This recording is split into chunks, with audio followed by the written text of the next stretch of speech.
Hola, muy buenas tardes a todos. Bienvenidos al encuentro de arte, salud y tradición, que hoy estamos muy agradecidos porque está con nosotros un personaje, una persona que es muy destacada en el ámbito del teatro, de la dramaturgia, y nos va a hablar un poquito sobre lo que es este arte.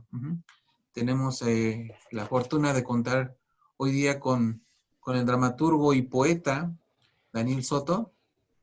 Daniel, bienvenido al evento. Muchas gracias, Tocayo, por invitarme y pues un saludo a todas las personas que nos están observando y que les gusta la poesía y que están aprovechando estos espacios, ¿no? Yo creo que en estos momentos lo más bello que tiene el tema de la pandemia y el coronavirus es que tenemos estas posibilidades de poder realizar tantas cosas a distancia y que todos tengamos acceso, ¿no? En otras circunstancias, sin la pandemia, pues solo podríamos verlo las personas que vivimos o vamos al evento, pero ahorita se expande de una manera tremenda y qué importante y satisfactorio que estén aquí escuchándonos y viéndonos. Así es. Pues, Dani, muchas gracias por poder darnos estas palabras, esta entrevista y pues te damos la bienvenida también al evento. Gracias. Quisiéramos iniciar con una pregunta muy básica sobre qué es el teatro. Para las personas que saben mucho de teatro o los que no sabemos mucho de teatro, ¿qué sería el teatro? Pues el teatro es una cuestión muy amplia, ¿no? Básicamente, desde la manera más sencilla de observarlo, pues es la escenificación o la representación de situaciones que nosotros elijamos desde qué matiz la vamos a plantear, ¿no? Habrá quien le guste la comedia, la tragedia, habrá quien le guste el drama, entonces hay como muchos matices. Hay teatro infantil, hay teatro hay teatro de las comunidades, teatro comunitario, no sé, hay 20,000 matices del teatro, pero básicamente lo que hacemos nosotros es el representar una historia, ¿no? Darle vida a una historia o llevar a una escena, una historia, pero desde una representación dramática en vivo. A diferencia del cine, ¿no? El cine también cuenta historias, es un lenguaje de algún modo parecido al teatro, es un lenguaje hermano del teatro, pero no es en vivo, ¿no? Y tiene otras peculiaridades. Entonces, desde el cine, el teatro, contamos historias escenificadas por actores y actrices, pero nosotros lo hacemos en vivo y ellos lo hacen a través de otros matices. Pero básicamente, y a grandes rasgos, lo que nosotros hacemos es contar historias Ujú. arriba de un escenario. Muy bien. ¿Y cómo es ese proceso de la creación del teatro, desde la idea hasta la culminación? Ahí ya entra otro aspecto, ¿no? Yo al principio de cuando me preguntan qué es el teatro, lo digo de una manera muy superficial o muy sencilla, porque la palabra es amplia, es gigante la palabra teatro, ¿no? O sea, hablar de teatro es hablar de más de cuantos siglos, ¿no? De lo de Grecia, de Roma, del Renacimiento, de Shakespeare, de todo. Y todo eso está colmado y contaminado de quiénes somos y lo que hacemos los teatristas, ¿no? Y entonces en un primer término lo que nosotros hacemos es elegir esa historia que nosotros vamos a contar, ¿no? Que fue como esta primera pregunta que nos hacen de qué es el teatro, pues contar historias. ¿Y qué es contar historias o de qué manera se va abordando? Tal vez ahí es donde ya entra un poquito la profundidad, ¿no?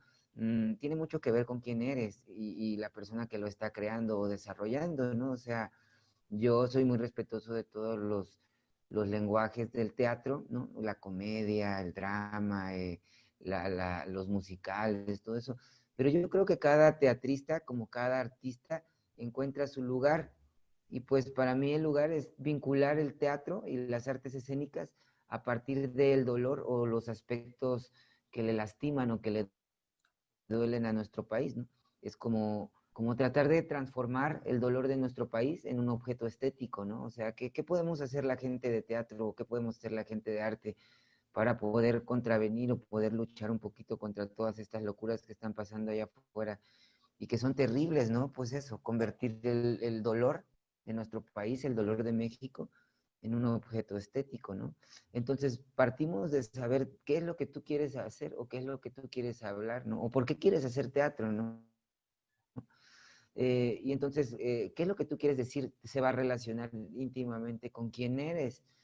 Y desde ahí se va a empezar a tratar de proyectar una historia o un personaje o un momento de la historia de la vida de un personaje, ¿no? Yo en lo particular, a mí me llama mucho la atención lo que acabo de decir, ¿no? Que es el dolor de México. Sí. ¿Por qué suceden estas cosas en México, no? Y entonces para mí un primer proceso para poder saber de qué es lo que voy a hablar es algo que me tenga que afectar. Tiene que ser algo que me afecte muy duro, algo que me duela, algo que me lastime. Y que a partir de ese dolor a mí me llame la atención y me haga tratar de transformarlo, ¿no? Que es un poquito también el trabajo del arte. El arte es un poquito revolucionaria y el arte es un poquito contestataria o mucho, ¿no? Si no, luego dicen que no es arte, que es entretenimiento. Entonces yo parto de ahí, ¿no? De saber qué es lo que me duele, qué es lo que me duele y qué es lo que me afecta.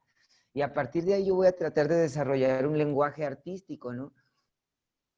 Por ejemplo, en la última obra de teatro que yo escribí y dirigí, se llama El Evangelio de Tonanzi, ¿no? Y es una obra de teatro que habla acerca de las mujeres en la violencia que sufren las mujeres en la Sierra de Guerrero, ¿no? Pero más allá de que sea solo un hecho anecdotario, se relaciona como con una investigación teatral que yo realicé en Guerrero. Entonces, pues partí primeramente de saber qué es lo que me dolía, ¿no? Y a mí lo que me dolía es esta situación tan terrible que sucede con las mujeres en nuestro país, ¿no? Que es absolutamente innegable, ¿no? O sea, el hecho de que necesitamos hacer una transformación fuerte y radical en relación a la forma en que no los hombres, sino el patriarcado, el sistema económico, el sistema gubernamental, el sistema social, el sistema artístico, todos nos dialogamos con las mujeres, ¿no? O sea, para mí eso se me hace algo terrible, ¿no? Y esto es algo que yo trato de contrarrestar todo el tiempo, incluso en mi persona, pero es muy complicado, ¿no? O sea, es muy complicado. De entrada, yo soy de Chiapas, yo no soy poblano. Yo nací en la ciudad de Chiapas, en el estado de Chiapas, y entonces, pues es uno de los estados más machistas del país, ¿no? Y es uno de los estados con mayor índice de analfabetismo en el país históricamente desde hace más de 70 años, ¿no? Entonces yo vengo arrastrando esa cultura, ¿no? ¿Cómo puedo yo decir que no soy un hombre violento si nací en la meca o en la cuna de la violencia, ¿no? Pero al encontrarme con todos los nuevos discursos que están sucediendo en la humanidad, pues yo me doy cuenta que hay cosas que necesito cambiar dentro de mi persona. Y al quererle expandir eso, es donde empieza a involucrarse ya la palabra teatro, ¿no? Yo digo, bueno, entonces, ¿de qué manera lo llevo a otros, no? ¿De qué manera este crecimiento personal lo puedo expandir y puedo hacer que se proyecte en otras personas, ¿no? Pues con el teatro, ¿no? Y entonces, ¿de dónde parte mi teatro o de dónde parte el teatro que hace nuestra compañía? De lo que nos duele y necesita ser cambiado. Una vez que sabemos qué es lo que nos duele y qué es lo que necesita ser cambiado, y qué es eso a lo que nosotros ya le pusimos el entre comillas, vamos a hablar de mujeres muertas, ya está entre comillas, ¿no? Vamos a hablar de corrupción, ya está entre comillas. Una vez que ya elegimos qué es eso a lo que le vamos a poner la intención artística, pues continuamos con un proceso de investigación teatral, ¿no? Y entonces ya ahí entra todo un universo de lo que puede darle un nutriente a nuestra obra dramática, ¿no? Empezamos a ver películas, empezamos a visitar los lugares en donde se desarrollan estas situaciones, empezamos a hablar con muchas personas. El hablar con muchas personas nos hace que nos detone otras cosas, ¿no? El que tú llegues y tú digas, no, pues quiero hablar con una mujer a la que hayan violado, ¿no? Una forma estúpida, ¿no? De acercarse, pero de la forma más absurda. Entonces yo digo, pues me voy a un lugar común, voy a hablar con una mujer a la que hayan violentado o violado. O sea, porque hay otras maneras de abordar la investigación, pero vamos a hablar de la manera más sencilla, que fue esa, ¿no? La primera que se te ocurre. Entonces yo dije, pues voy a hablar con ella. Y entonces a la hora que yo llego con ella, tal vez ella toca algo que a mí me detona otra cosa, ¿no? Y entonces ya mi investigación no solo tiene que ver con la violencia hacia las mujeres, sino ya tiene como una pequeña sutil historia. Porque no se trata de subirnos arriba de un escenario a que yo diga, la violencia es muy mala por esto y por esto y por esto, porque no es bueno. No, se trata de que yo logre construirte como dramaturgo una historia. Y que en esa historia yo no te esté dando así como de que tú te asomas como espectador y pum, yo te doy un manotazo, ¿no? Eso no se hace. Porque entonces no funcionaría, no sería como muy panfletario. Se trata de que nosotros construyamos una historia tan poderosa y tan fuerte que a la hora que tú como espectador te sientes ahí enfrente en el teatro y la veas en vivo, algo detone dentro de ti. Ese es el arte y esa es la magia del teatro, ¿no? O sea, esa es la diferencia con el cine, ¿no? Yo sé que hay películas de cine que son poderosísimas y que cuando tú las ves te tocan de cierto modo, que ocurre algo que va sembrándote algo en el corazón, ¿no? O algo en tu pensamiento. Pero con el teatro hay un poder más fuerte porque es en vivo, ¿no? Ese es el tema, con que el teatro sea en vivo para muchos, ¿no? Y entonces a la hora que ocurre esta escenificación, esta representación escénica, el actor teatral tiene que estar proyectando su energía y tú como espectador la estás recibiendo, ¿no? Y ahí ocurre un proceso en el que tú te identificas con la situación y el conflicto del personaje e inevitablemente algo sucede dentro de ti. Entonces, para nosotros parte de ahí cómo nos acercamos al teatro. ¿Qué es lo que le duele a México? ¿Qué es lo que nos duele a nosotros? ¿Dónde está eso que le duele a México? Y después profundizar, ¿no? Hasta donde lleguemos. Y así es como nosotros encontramos la obra de teatro de la que vamos a hablar o la cosa de la que vamos a hablar, ¿no? Uh-huh. Muy bien, en este mismo sentido, Dani, ¿por qué necesitaríamos nosotros, como seres humanos, como mexicanos del teatro? Pues mira, realmente no es que lo necesitemos, ¿no? O sea, el teatro no es agua y el teatro no es comida, ¿no? Y el teatro no es, o sea, porque si el teatro fuera una necesidad básica, nosotros no nos estaríamos muriendo de hambre, ¿no es cierto? No, pero es complicado, ¿no? Pero el teatro no es una necesidad básica. Realmente nadie necesita a los artistas para sobrevivir, ¿no? En teoría, pero sí les hacemos falta. Y y la gente nos hace falta a nosotros, ¿no? Pero se supone que no. Y eso es lo que nos han hecho creer desde hace mucho tiempo las instancias gubernamentales, ¿no? Y por eso hay toda una idea acerca de que si te dedicas a las artes, pues te va a ir mal o no sé. Todo en la vida es difícil, no nada más dedicarte a las artes, ser doctor, ser abogado, ser difícil, ¿no? Pero no se ha formado esa cultura porque eso es del lugar a donde nos quieren alejar, ¿no? O sea, nos quieren alejar de la idea del arte porque el arte es algo sublime y el arte es algo que irremediablemente va a buscar tocar el corazón de las personas. Y no solo va a buscar tocar el corazón de las personas, sino va a tratar de transformarlo. No de una manera panfletaria ni como todo ¿no? Como un sermón, pero algo te va a tratar de tocar porque generalmente el artista no está de acuerdo con lo que está pasando en su tiempo, ¿no? Generalmente, casi siempre, no siempre, pero mayormente, y se le agradece al artista que no está de acuerdo con lo que está sucediendo en su tiempo, ¿no? Y entonces empiezan a tratar de transformar esa realidad. Y el primer lugar en donde lo pueden transformar es pues en su corazón y el segundo lugar en donde lo pueden transformar pues es arriba de un escenario. Porque mi obra de teatro habla de una mujer radical feminista que toma la Basílica de Guadalupe para poner bombas y exigir justicia, ¿no? De eso habla mi obra de teatro, de eso habla el Evangelio de Tonantzin, ¿no? Pero eso no es algo que yo pueda hacer en la vida real. Yo no puedo agarrar y coger bombas y ponérmelas en el hombro y salir y ponerlas y decir ya basta y exigir justicia porque me van a matar, ¿no? Y entonces, además de que me van a matar, tal vez ni siquiera llegue, porque hay todo un sistema alrededor que no te va a permitir que ese grito de justicia llegue a donde tiene que llegar, ¿no? Pero en el arte sí, y en el teatro también, ¿no? Y entonces yo no lo puedo hacer en la vida real, pero sí lo puedo hacer en mi teatro, ¿no? Y con esto no quiero decir que una vez que las personas vean la obra de teatro que nosotros proponemos, van a salir a ser justicieros o que su vida habrá cambiado para siempre, porque eso sería demasiado egocentrista. Pero sí vamos a hacer un pequeño ladrillo en la pared, ¿no? Eso no lo dije yo, eso lo dice Pink Floyd, ¿no? Y te dice Pink Floyd, tranquilo, tú no vas a cambiar el mundo, ¿no? Eso es muy egocentrista creer que nosotros vamos a cambiar el mundo, pero sí vamos a hacer un ladrillito en la pared, ¿no? Y eso es la circunstancia y la razón por la cual es tan importante que las artes existan, ¿no?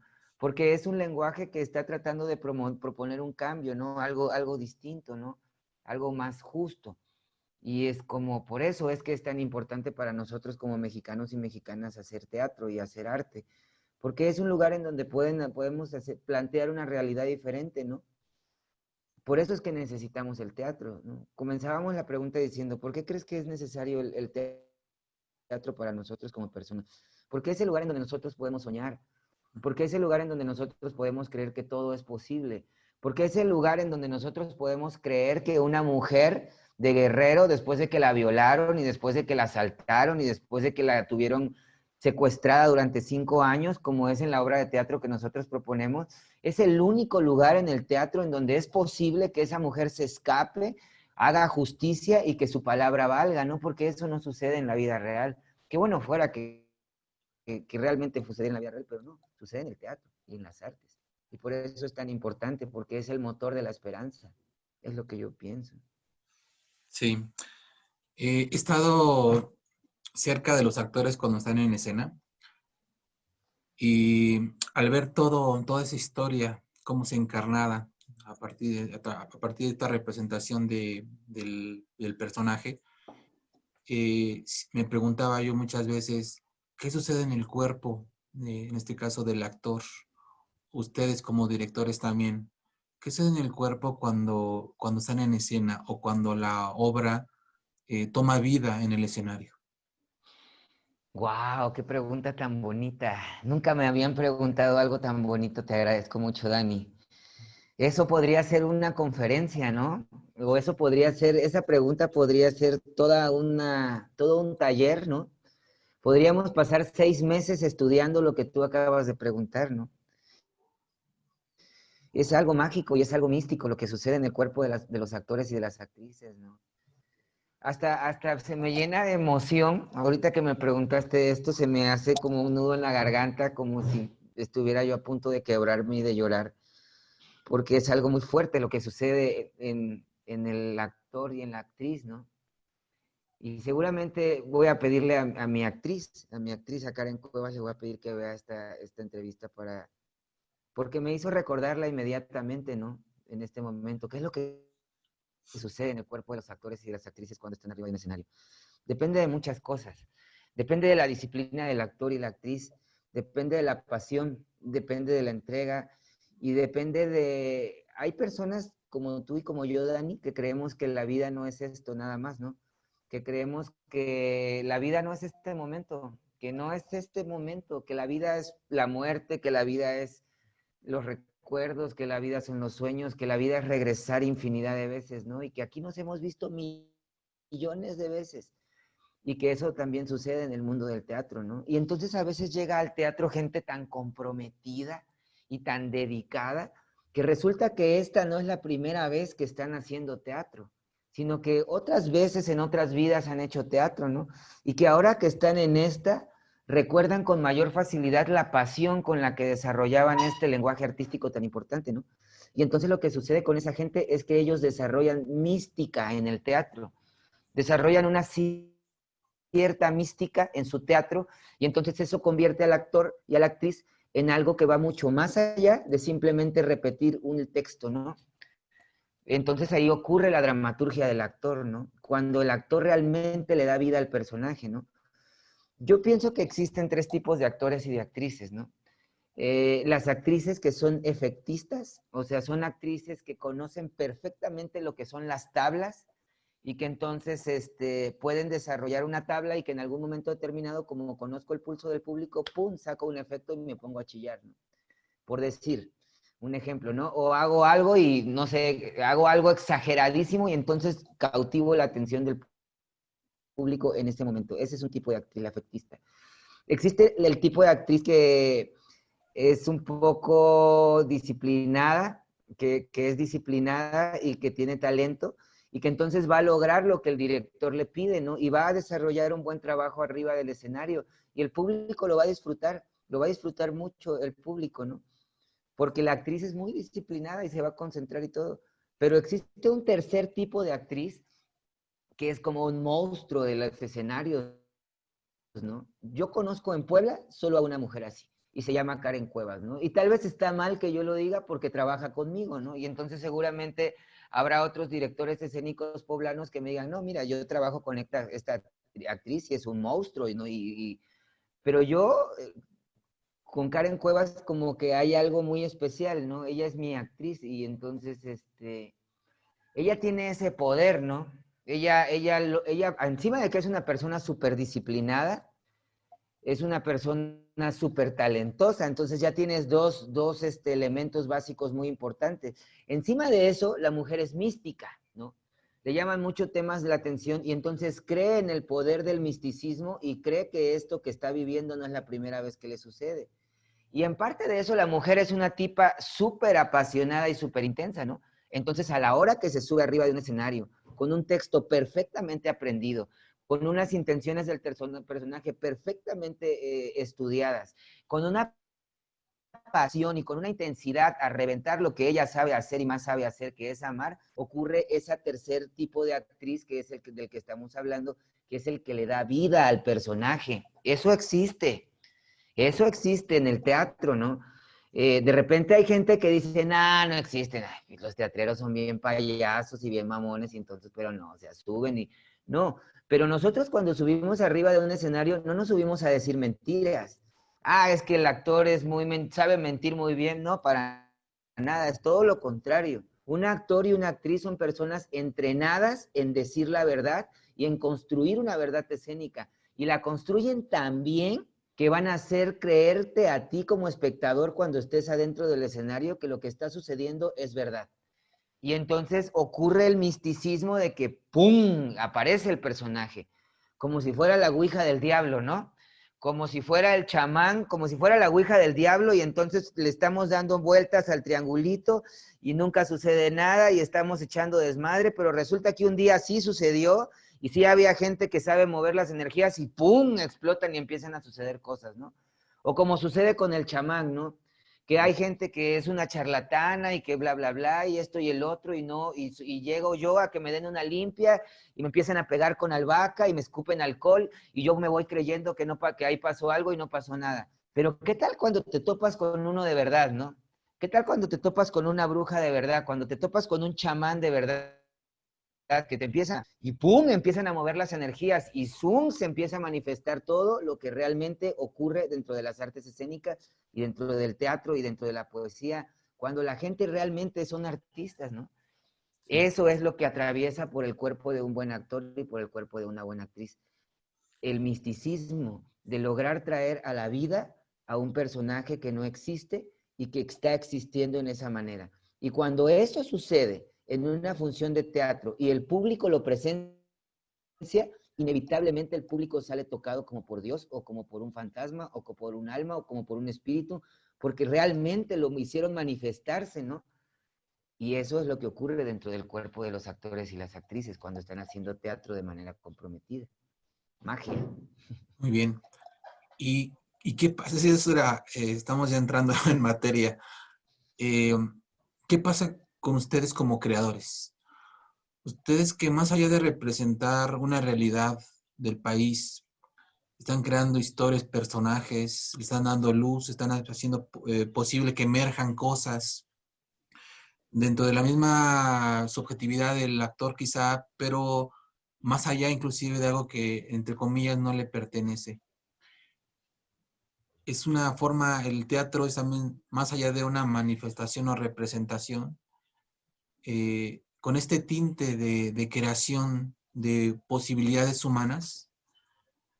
Ustedes como creadores, como dramaturgos, ¿qué es lo que pasa en ustedes cuando entran en esta dimensión, en esta mística que tú acabas de mencionar?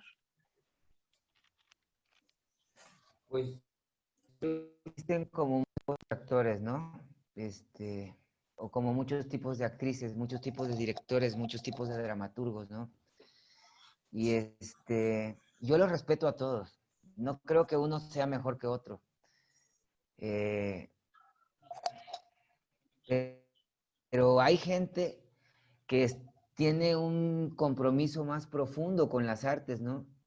Y que busca abordar las artes o el lenguaje artístico desde un concepto que tiene que ver con la colectividad y con dejar algo, pero no dejar algo como desde, o sea, a mí no me interesa que Daniel Arturo Hernández Soto o Daniel Soto, como me conocen, trascienda. A mí no me interesa volverme un artista, eso no me llama la atención en lo mínimo, pero sí me llama la atención y sí me interesa y sí me apasiona la posibilidad de que algún día yo logre crear arte.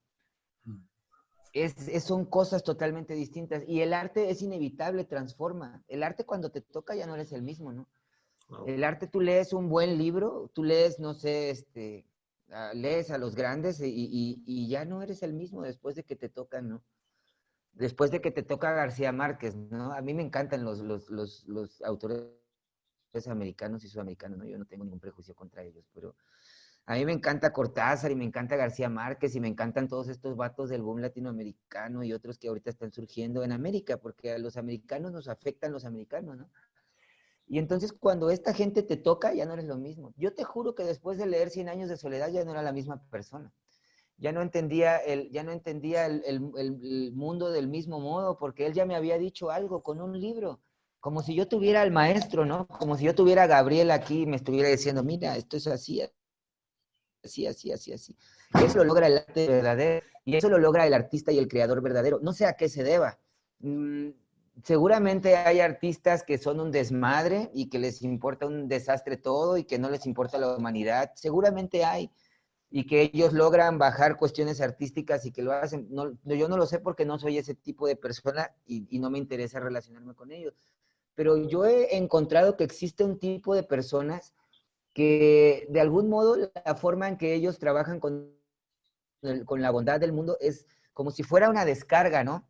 Como si tuviéramos aquí el mundo de las ideas y entonces de repente cuando uno es muy disciplinado o cuando uno es muy apasionado o cuando uno es muy entregado o cuando uno es muy noble, porque creo que es como un don, el crear arte verdadero creo que es como un don que no nos pertenece a nosotros, entonces aquí está volando, ¿no? La idea. Y cualquiera la va a agarrar, ¿no? O sea, pero al que la logre llegar ahí, que nos, así uno mete la mano al mundo de las ideas y la descargas y la bajas, ¿no? Y cuando logra uno descargar eso es porque realmente bajaste arte, ¿no? Porque tal vez el mundo de las ideas y el mundo del arte pertenezca a un mundo más sublime que este lugar en donde estamos, que es la carne, ¿no? Y entonces al nosotros lograr meter la mano de forma metafísica al corazón de las ideas y de una manera noble o no, porque hay unos artistas y unos escritores y unos dramaturgos y unos poetas súper pedantes y súper mamones y súper abusivos. Yo no sé a qué se deba, bendito Dios, a mí no me tocaron esas circunstancias, ¿no? Porque si no, tal vez sería algo así, pero no, a mí me tocó aprender a la forma de que para encontrar arte hay que esforzarse y hay que ser humilde, ¿no? Logra uno meter la mano y bajas algo y ya luego se lo das a la humanidad y le dices, toma, pero ni siquiera es mío, ¿eh? O sea, solo me permitieron llegar a esto y ya, pero no es algo que yo, qué chingón es Daniel, ay, wow, qué sensible es Daniel. No, es algo que nosotros logramos obtener, pero para poder lograr utilizarlo como una herramienta de transformación de la humanidad. Y eso es la forma en que algunos creadores, o al menos los que yo conozco y con los que me relaciono, crean cosas, ¿no? Porque hay otros que son bien cañones, ¿no? Y que son unos monstruos y, no sé, por ejemplo, no estoy juzgando a nadie ni así, pero, por ejemplo, pienso en un Michael Jackson, no lo estoy juzgando, se los juro, porque yo ni siquiera tengo la verdad de que si es verdad lo que se dice de él o no es verdad. Pero qué artista tan cabrón, ¿no? A la hora de bailar y todo esto. Pero tiene un pasado oscuro súper terrible del que se habla y bla, bla, bla. Y entonces ahí, ¿qué sucede con un artista que es un ser humano patético, pero al mismo tiempo crea cosas maravillosas y bellas, ¿no? No lo sé. No sé si haya dos canales y haya un canal oscuro que nos dice, va, eres un maldito, pero ahí te va el arte. Y hay un canal blanco que te dice, ah, bueno, eres bien chido y ahí te va el arte. Yo no lo sé. Pero yo, el canal que conozco y el canal desde donde trabajo, tiene que ver con la bondad, ¿no? Y entonces, para que las personas como yo logremos descargar cosas de ese universo, pues tenemos que estar trabajando con la humildad, con las cosas que le interesan al mundo y con, no sé, yo creo que por ahí va. Podríamos decir que el arte y en especial el teatro sana o permite trascender o da la posibilidad de ello. Sí, sí sana, ¿no? O sea, sí, definitivamente no es la cura de las enfermedades ni la salvación del mundo, porque si no, no habría guerras, ¿no? Si el teatro fuera tan sanador y tan transformador como nosotros quisiéramos, el teatro y la poesía y la música, ¿no? porque también y todo, ¿no? Yo menciono con los que dialogo un poquito más de cerca, ¿no? Pero no sé qué es un pintor, no siento eso porque no lo he hecho, sí pinto, pero no soy pintor, y entonces no sé si una pintura puede lograr este diálogo que logra el teatro, la música, la poesía y la literatura, ¿no? Pero sana, ¿no? O sea, yo canto a una banda de rock que me gusta, o a Chabela Vargas, y me siento mejor después de que la canto, ¿no? O yo leo una gran novela y me siento mejor, ¿no? Pero es algo muy personal, no es algo colectivo, ¿no? Es algo que sucede muy en el interior de las personas, porque si fuera tan colectivo como creemos, con un concierto de todos juntos de los Mercury, los Pink Floyd y todos estos, y todos los cañones de la humanidad, con un solo concierto salvaríamos a la humanidad y dejaría de haber guerras, ¿no? Porque nos queda claro que a los artistas tenemos intenciones bien nobles y bien profundas. Entonces, si fueras que sanara de manera colectiva, ya no habría guerras, se los juro. No habría hambre en el mundo, no habría guerras, no habría violaciones de niños, no habría violaciones de mujeres, porque las intenciones, solo las puras intenciones de una sola persona que se dedique al arte de manera real y noble serían suficientes para cambiar al mundo de manera inmediata. Pero no sucede eso, ¿no? Es porque el arte te cambia, pero de manera personal. Sí te sana, pero de manera personal. Tú sí puedes leer una novela y que esa novela te enseñe. Tú sí puedes ir a una obra de teatro y que esa obra de teatro te haga pensar, ¿no? O sea, yo tengo una obra de teatro donde la mujer pone bombas en la Basílica de Guadalupe y tal vez está en el espectáculo, tal vez está una señora a la que su marido la golpea y tal vez al día siguiente ella no va a salir y va a poner bombas de la Basílica de Guadalupe, pero tal vez se va a ver reflejado con el personaje de Tonanzi y va a decir, no, yo tengo la misma fuerza de esta mujer, ¿no? Y tal vez algo suceda dentro de ella. Y tal vez ya habían escuchado 100,000 cosas diferentes de que no tiene por qué dejarse y bla, bla, bla. Y tal vez cuando llegó a nuestra obra de teatro, nosotros pusimos el último ladrillito que le hacía falta a la pared, ¿no? Y entonces la bomba que nosotros explotamos dentro de la Basílica de Guadalupe, en nuestra obra de teatro, ella la explota en su corazón, ¿no? Y ¡pum! Y se acabó. Y ocurre el ya basta que nosotros decimos que tiene que suceder en la obra de teatro, en el corazón de ella. Pero es muy personal. Sí sana el teatro, pero sana de manera personal. Sana a quien quiere dejarse sanar. Muy bien. Eh, si hiciéramos una metáfora y dijéramos que el teatro fuera una persona, imagínate que fuese un sabio, una persona que tiene 1000 respuestas ante todas las preguntas que puede haber, ¿qué le preguntarías a ese ser? Le preguntaría por qué nos tiene tan jodidos el hijo de puta.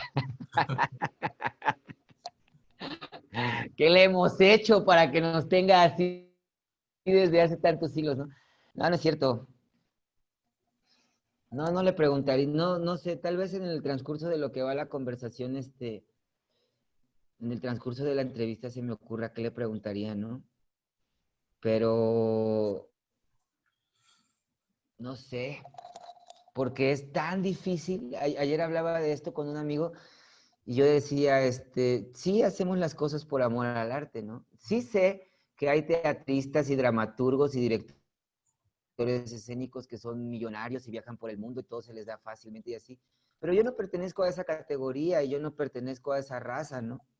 Yo pertenezco a la raza a la que cada quincena está viendo qué voy a invertir ahora en mi obra de teatro, ¿no? Y anda ahorrando para su próxima producción y anda tocando puertas para ver quién cree en nosotros y nos dice, ponle un billete a la obra de esta banda, ¿no? Porque realmente es que hacen cosas buenas y les cuesta trabajo, ¿no? Porque el teatro cuesta demasiado trabajo. Yo pertenezco a esa gente que anda con una mano atrás y otra adelante diciendo, ayúdenme porque nuestras producciones cuestan, ¿no? Y tal vez le preguntaría al teatro y a Dios teatro, ¿qué te hicimos, cabrón? ¿No? O sea, ¿qué te hicimos para que sea tan complicado, no? ¿Qué te hicimos para que la gente no vaya a vernos, no?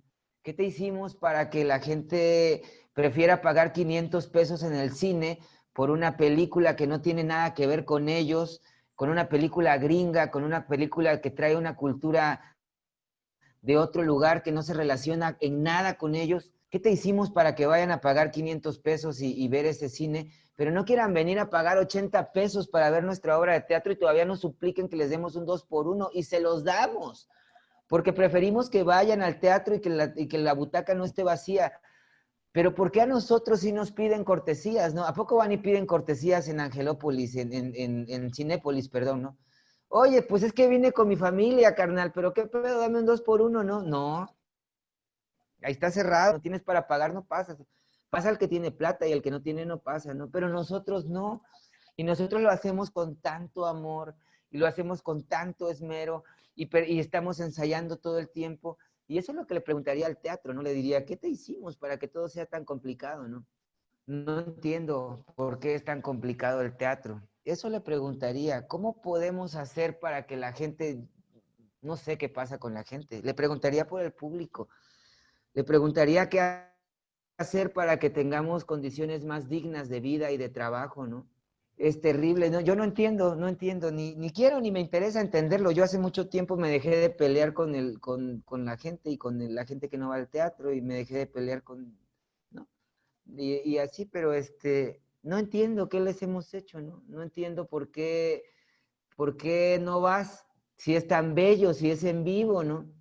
¿Por qué no vas si está en tu misma ciudad, ¿no? ¿Por qué no vas si es una manifestación artística tan bonita, ¿no? No lo entiendo, eso le preguntaría. Pero tampoco me importa que no vayan, ¿eh? O sea, sí amo al público y no podemos hacer teatro sin el público. Pero aunque no vayan, yo voy a seguir haciendo teatro. Entonces vayan. Perfecto. Eso le preguntaría a Dani. Muy bien, muy bien, muy bien. Una última pregunta, Dani. El futuro del teatro como representación de la situación que estamos viviendo a nivel social, a nivel familiar, a nivel personal. ¿Qué futuro tiene el teatro? ¿Para dónde va el teatro? Pues mira, nosotros somos expertos en agonizar, ¿no? A mí me da mucha risa ahorita que todos se están dando de topes y están diciendo cómo vives tu pandemia y cómo están haciendo para atravesar por todo este momento tan difícil. Yo digo, pero pues nosotros estamos viviendo de la forma en que hemos vivido toda la vida, ¿no?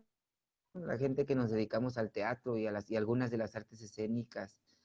Siempre hemos estado en pandemia y siempre hemos estado en recesión y siempre hemos estado en crisis, ¿no? Y no sé, tal vez, ojalá y las cosas cambien en el futuro, pero nosotros siempre hemos estado resistiendo, resistiendo, resistir es lo mejor que sabemos hacer en el teatro, resistir. El otro día decía una compañera de teatro que si hubiera una bomba atómica y murieran todos los días, todos los seres vivos que hay en la Tierra, al día siguiente aparecería un actor con su texto. ¿Hay ensayo? ¿No? Porque sabemos resistir. Dicen que si hubiera una bomba atómica, los que sobrevivirían serían cucarachas. No es cierto, sobreviviría un actor y una actriz. Porque llevamos años resistiendo, dando clases, haciendo comerciales, escribiendo textos, no sé, hacemos lo que sea con tal de resistir y tratar de acceder a una vida digna, ¿no? Porque eso no nos merecemos como creadores escénicos, eso sí se lo digo a todos y a todas, ¿no? Tenemos que tener una vida digna como artistas y como teatristas y como poetas y como pintores y de donde sea, dando clases, haciendo esto, haciendo el otro, vendiendo lo que sea, pero nosotros no tenemos por qué vivir ni morir en pobreza porque no es justo.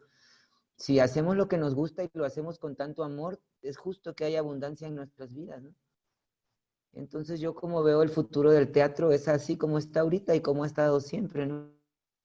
Resistiendo, luchando por hacer cada vez mejor las cosas, luchando por tener discursos cada vez más profundos, luchando por poder sembrar en el corazón de las personas una semilla que germine en algún mensaje positivo.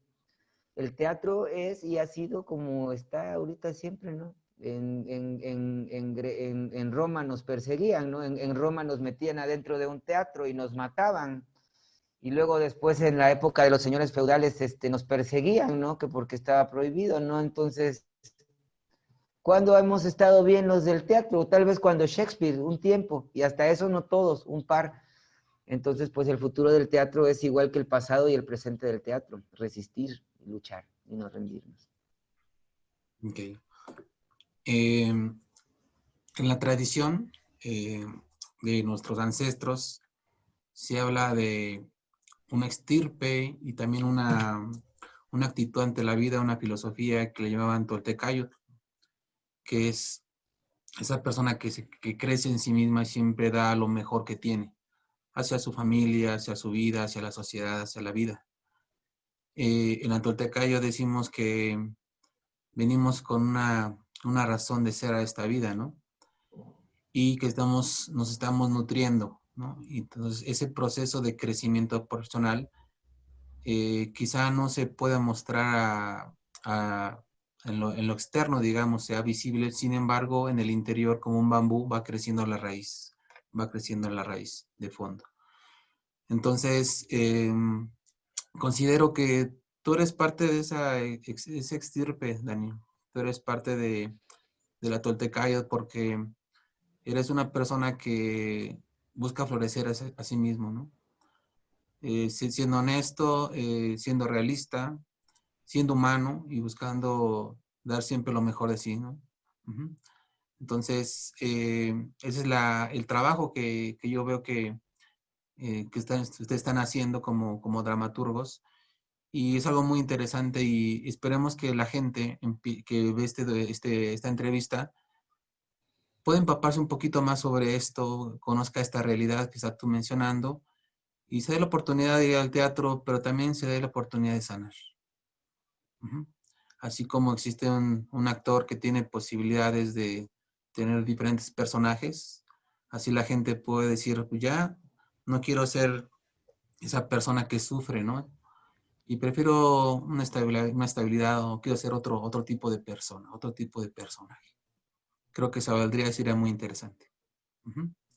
Muy bien, pues quisiera agradecerte mucho por esta entrevista, Dani. No sé si quisieras comentar algún otro aspecto, algún punto antes de Que terminar. vayan, que vayan al teatro, que lean poesía, que escriban poesía, que hagan poesía, que aborden la poesía, que aborden el teatro, que lleven a sus, si tienen hijos y hijas, llévenlos, ¿no? Llévenlos a estudiar teatro, acérquenos al teatro. El teatro es el motor de la esperanza en los niños, ¿no? Y en las niñas, ¿no? Y luego es muy difícil cuando crecen sin artes escénicas y sin artes durante todo, pasan los primera infancia, juventud, pubertad. ¿Y qué ocurre cuando llegas y te topas con un adulto que nunca ha tenido teatro, ¿no? Te topas con un ser poco sensible, ¿no? Te topas con una persona que cree que solo existe un mundo, ¿no? Te topas con una persona que no estoy juzgando a las personas que no han accedido a las artes, porque eso tampoco es un limitante, pero sí estoy diciendo que las personas que han accedido a las artes tienen esta posibilidad porque el mundo se abre de una manera diferente y distinta a ellos, ¿no? Entonces, le suplico a todas las personas que nos están escuchando y todos nos están viendo, se los pido de la manera más atenta por el amor de Dios, que si tienen hijos e hijas, las lleven al teatro, ¿no? Y las lleven a la literatura, ¿no? Y les quiten el maldito celular de las manos y les quiten las tablets y les quiten las computadoras, cuando puedan quitárselas, ¿no? Porque en este momento es básico e indispensable para comunicarnos las tablets y los celulares y la tecnología. Pero no le hagan eso a los niños y a las niñas, por favor, ¿no? Quieren que no haya delincuencia allá afuera, quieren que no haya violadores, quieren que no haya corrupción, quieren que no haya políticos que nos asesinan desde sus políticas. Lleven a los niños y a las niñas al teatro, a la poesía, a la literatura, a la danza, a la pintura, y eso inevitablemente los va a convertir en hombres sensibles y en personas buenas. Y si ya en el camino ocurren 20,000 matices que hacen que seas un artista y te conviertas en un monstruo, pues ya será otra cosa, ¿no? Pero si ustedes tienen la posibilidad de acercar a sus hijos y a sus hijas a las artes, se los juro y se los digo con toda la honestidad y con toda la responsabilidad del mundo, como una persona que da clases de teatro desde las primeras infancias hasta universidades, el arte, hermanas y hermanos, es la salvación y es el camino del alma personal. Tal vez no vamos a cambiar el mundo, pero sí vamos a cambiar tu mundo, ¿no? pero eso depende de ti. Tú sabes si te quedas ahí lamentándote y diciendo que no. Hay veces que no hay tiempo, pero encuéntralo y te va a ayudar y te va a ayudar a trascender y te va a ayudar a transformarte. Y si tienes hijos e hijas y realmente los amas y los aprecias y quieres que tengan una vida bella estéticamente y sensiblemente, acércalos desde niño a las artes escénicas y a las artes. Y es lo que yo le suplicaría a las personas que nos están viendo. Muy bien, muy bonito mensaje, Dani. Muchas Pues gracias. te agradecemos finalmente por tus palabras. Creo que ayudan mucho a todas esas personas que lo necesitan y aquellas personas que están en búsqueda de quizá su camino, su entrada, sería también el teatro, no lo sabemos. Ujú. Bueno, pues amigos, les agradecemos por habernos escuchado en esta entrevista. Eh, Les deseamos que estas palabras lleguen a los corazones que necesitan llegar, que esas palabras se conviertan en actos, que puedan trascender y que el teatro sea también una vía de crecimiento, de sanación y de desarrollo. Ujú. Bueno, pues les agradecemos a todos y continuamos con la programación. Gracias, Dani. Muchas gracias. A tus órdenes siempre.